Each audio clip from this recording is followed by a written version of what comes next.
Pocket অভাব, তার পাল্টে গেছে স্বভাব। তার মনের রাজ্যে নিল দখল নতুন কোনো নবাব। আমার ভীষণ কষ্ট হয়, আহা সে তো আমার নয়।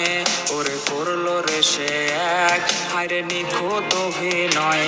আমার পুরছে পুরুক বুক, তুই পুরালে তোর সুখ, তবু মরার আগেও আমি দেখবো না রে তোর মুখ।